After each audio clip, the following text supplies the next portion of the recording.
Alrighty. Hi, everybody. Happy afternoon. I know that I have the last session, so I'm going to try to keep the energy up. I know it's 3:10 on a long conference day, but I'm super excited to share with you guys some of the stuff that Beyond School Bells is doing to elevate youth voice.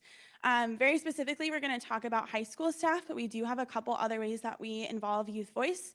So if you have any questions about any of those, I'm happy to answer about those specifically. But first, because it is 3:10 and I want to get you guys kind of talking and moving, since there's not too many of us in here, if you would just share out loud who you are, what your role is at your organization, and then if your organization uses any strategies to engage youth voice. So if you have a council or if you ask your students regularly what kind of program they have, anything like that. So yeah, if we could start over here and then just go around the room real quick, and you don't have to do too long, just like quick something.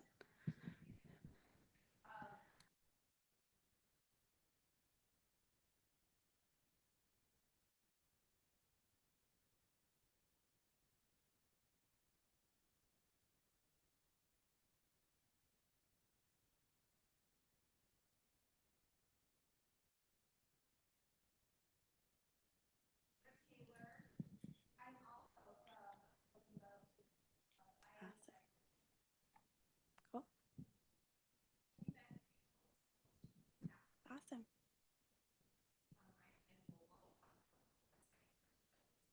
Awesome.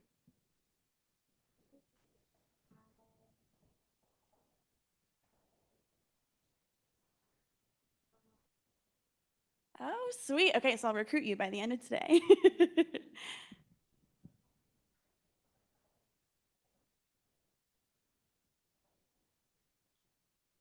Awesome.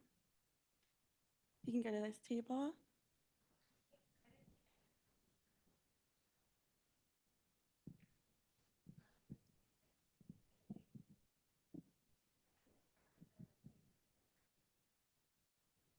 Awesome. Awesome. Yeah, go ahead.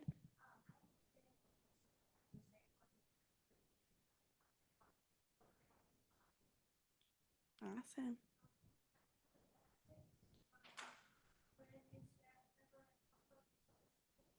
Cool. Awesome. Well, welcome. I'm excited to get some high school students in here. This is awesome. Sweet. Okay, and Katie, sorry, I missed you. Will you introduce yourself? Awesome. Do we have anybody on Zoom yet? Okay, cool. Just making sure I don't miss my Zoom people. Oh, yes. Haroon, would you mind introducing yourself really quick to the room where you work and if you engage in any youth voice work? Sorry, everyone else did it. I'm not trying to put you on the spot. My name is Harun Alhager. I am the school community coordinator at Lincoln High School in Pacific. Awesome. And if you engage in any youth voice work, so bringing up youth voice in your program. Oh, we do. We do a lot of that. Like one of the recent example was workshop. I know you were part Woo. of it, and Christy and Kate were part of it too. So we included high school students in that process. So we formed a project to really have the student high school students go and work with club leaders, come up with leading lessons. Yeah. We do include the voice. Awesome. We also have a new one. It's a New American Youth Leadership Academy. Yes. Okay, cool. All of that comes from the steering process. Okay, very cool. Sweet. Okay, cool. So I think a lot of you guys, I'm probably preaching to the choir, but I'm going to share this because I think it's important to just kind of focus on why do we put in the time and energy to get voices and raise those voices up from our high school youth, but also any K through 12 students. The first, it's a little bit cheesy. Nebraska's youth or Nebraska's future.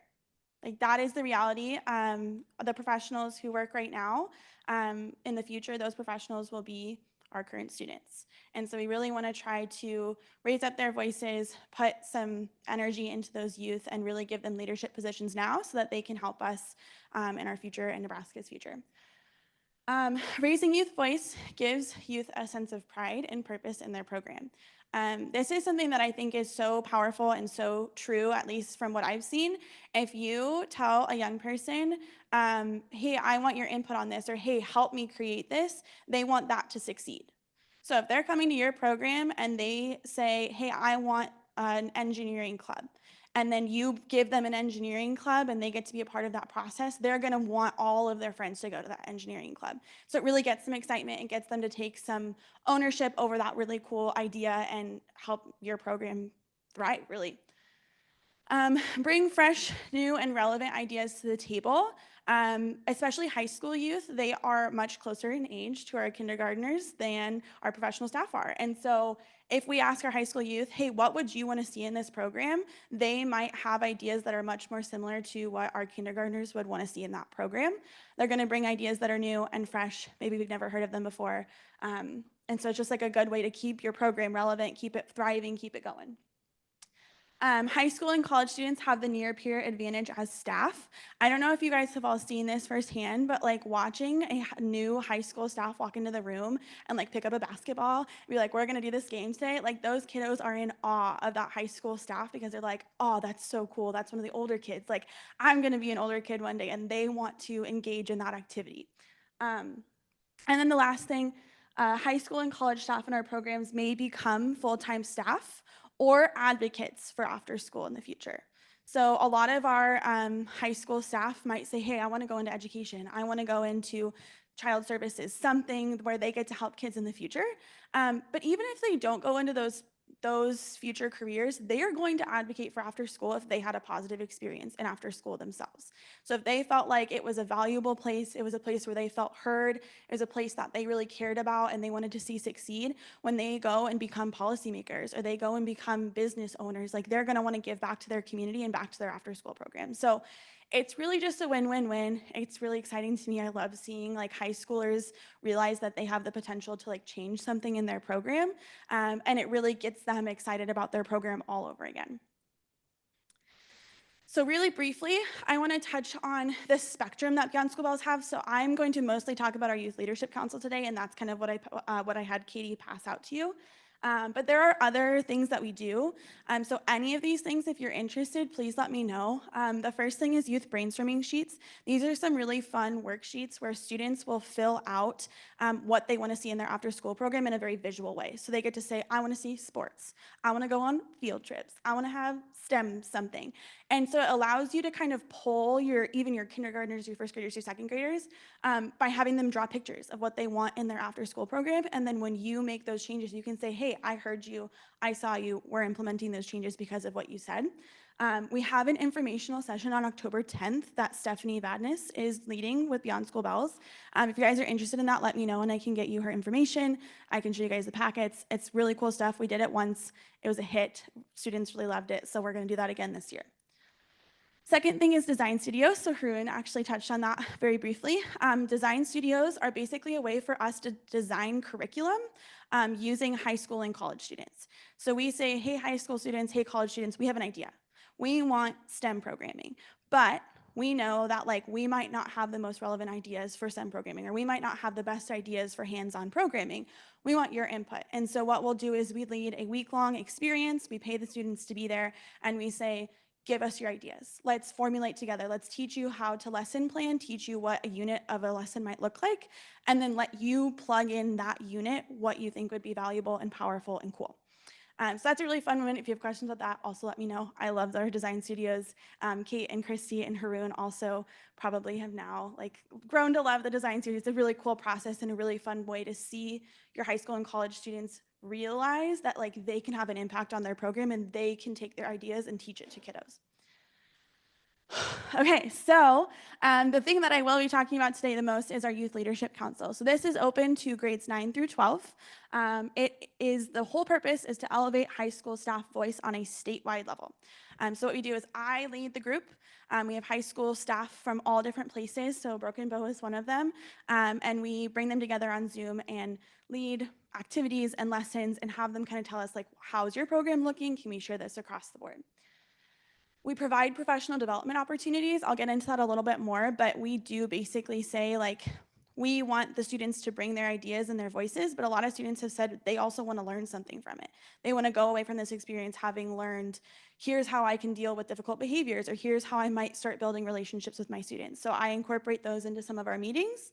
And then we have a project proposal at the end of the semester. So one of your packets has project proposals from last year on it. It's so cool to see the ideas that these students come up with, but I'll kind of go into depth on what that looks like. So the logistics, I'm a logistics gal. It's my favorite part to talk about. It's a semester-long experience. I host these Zooms. They are weekly or bi-weekly depending on the semester, but it's a total of 9 meetings. Each meeting is an hour long, and we do not set the meeting times beforehand. I will open the application up before the semester starts. Students fill out the application, and part of the application is, when are you available? Like what hours? And it's hours from, I think I start at like 3 or 4 p.m. all the way through like 9 p.m. each day, Monday, Tuesday, Wednesday, Thursday, Friday. So every single student puts in their availability, their preferred hours, and then based off of that, based off of my applications, I find a time that works for the most students who I think should be on the board or on the group. 5 to 12 students. All of the staff that we have, or all of the council members that we have, are current staff in after-school programs or really, really involved in advocacy for after-school. So we have 1 or 2 of those, but mostly it is high school students who currently work in a program and who could really have an impact on their program right now.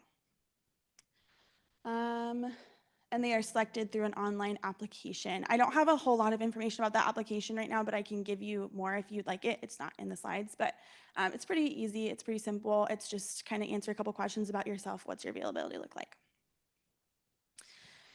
Okay, so for the youth, I got some high school students in here, so I can speak right to you guys.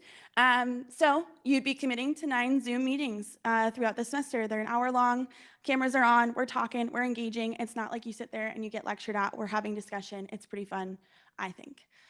You receive professional development on topics of your choosing. So I will also in that application give a list of professional development options, and students say, I want to learn about this, this, and this. And then I take the top 3 or 4. I have guest speakers come in and present professional development on those topics during those meetings.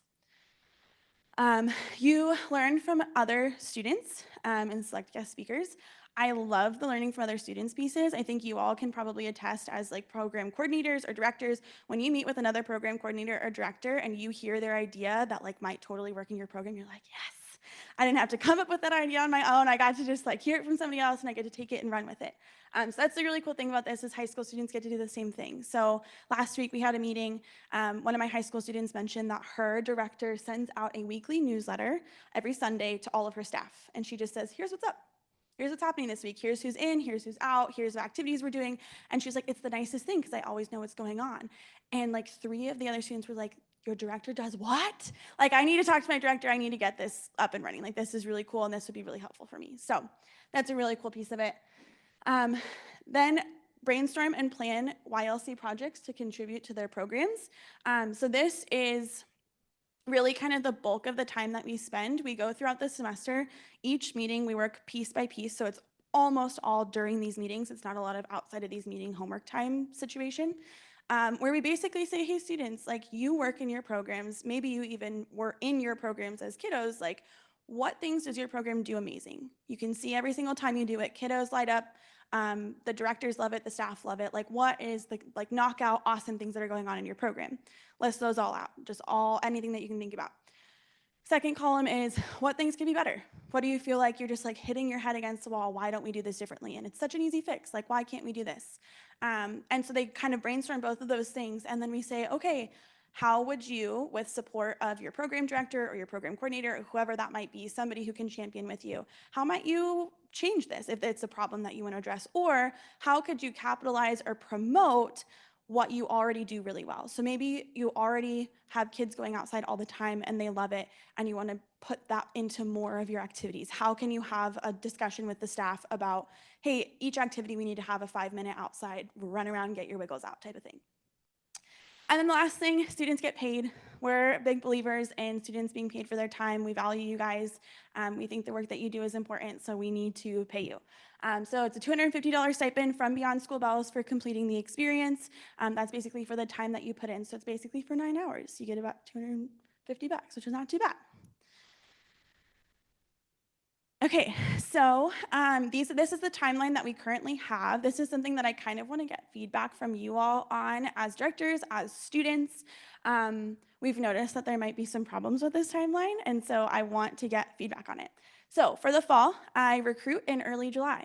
I think that is my problem number one. I think a lot of coordinators and directors are not available in July. I am learning that, so we might shift that around a little bit. Applications were due August 6th. Council meetings August through October. Final presentations, I try to make them real early so I'm not like killing our high school students with finals and all that kind of stuff. We get done October 8th is our very, very, very last meeting. And then encourage implementation in the spring. And then spring timeline, so this would be a different cohort. So cohorts are only a part of the experience for a semester, and then I keep up with those students individually. I'll email them and Zoom them and see how they're doing, but that's kind of like more informal. So for the cohort that would happen in the spring, recruitment in early December, that seemed to go a lot better. I got like 3 times the applicants for the spring group than I did in the fall group. So I think that seems a little bit better. Applications due in January, meeting January through May. Final presentations on May 22nd. I think I'm gonna bump that earlier because that does get close to finals and honestly, some of the kiddos are out of school at that point. And then implementation over the summer and fall. So that's what it looks like right now. Okay, so this is the project proposal process. I mentioned it a little bit already. What I'm gonna point you guys to now is I had Katie pass around those packets. So the actual stapled one is examples from last semester, so spring of 2023, of actual students and their proposals. So this is like a little summary of what the students worked on in the semester, and this was their final project, the thing that they wanted to see happen in their program. They're really fun to read through, so if you guys have a minute, like go and read through them. It's really exciting to see what our youth want to see in our programs. But that's essentially what they do. That is a very like summarized version of it. The reality is that they actually come up with a timeline. They come up with a budget. They come up with like what kind of problems might arise if they're trying to do this project. You know, staffing is always an issue. If they want to take kids outside, what are they gonna do when it rains? So I really have them think very critically about their plan. It can't just be, okay, I'm gonna run this club and that's the end of the story. It needs to be, how much is that gonna cost you? What kind of supplies do you need? What kind of, staffing do you need? All that kind of stuff. So during that semester, their entire goal is to put together this project proposal that really has everything, their entire plan on how they might implement this change. And then the following semester or during the summer, they have the option to implement that in their program. So based off of how their director receives it, how their coordinator receives it, staffing is always a big one, especially if the high school student is like graduating. I didn't really think about that the first semester. I had my second semester seniors and they were like, yeah, that was such a good idea. And then they ran to college and I was like, dang it, I missed them. So we're gonna think more intentionally about that. But programs are eligible for up to $500 from Beyond School Bells to support what they want to do in their after school program. So if they said, I want to do a club and they need supplies for that club, we are more than happy to cover those supplies for that club. If it's more than $500, we can probably also cover it, fine. But we just have a conversation about what kind of things that they need. I'm gonna pause there. Are there any questions that you guys have for me so far?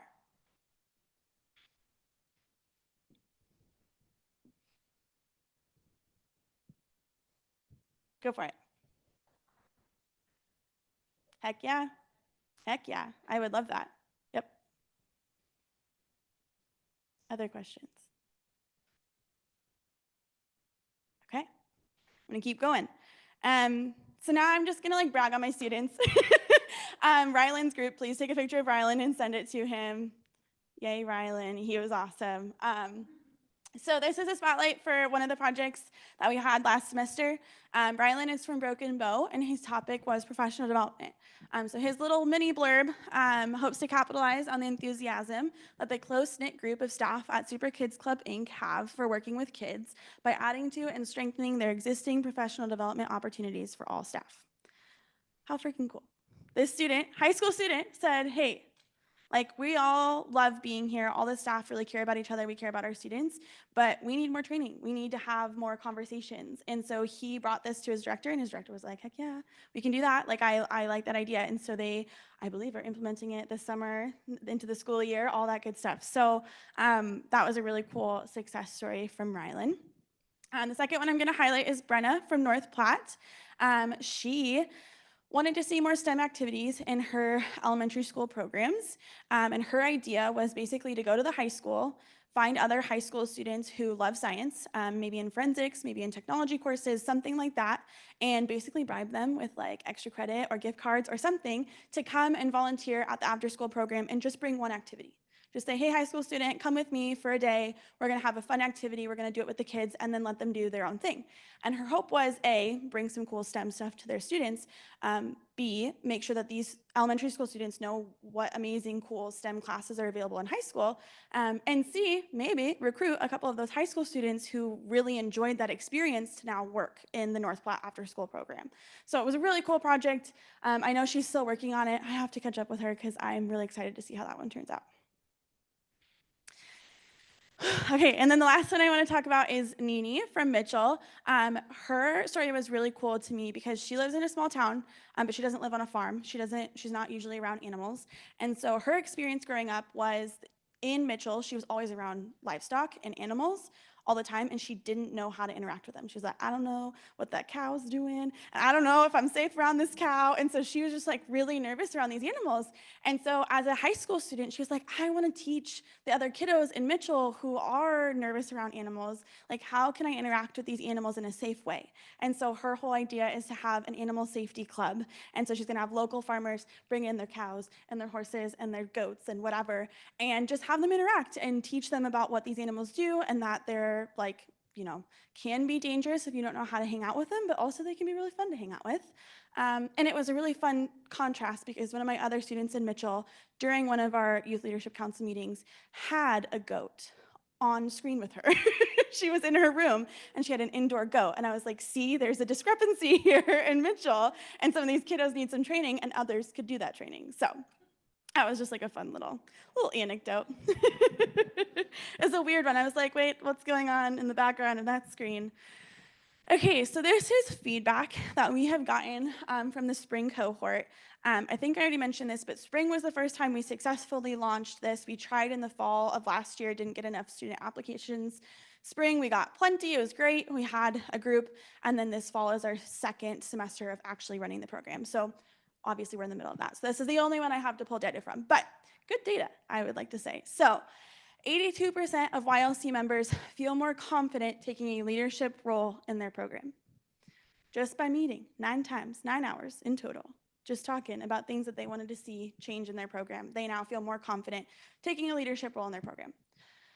91% of YLC members learned one or more tactics to better engage with students.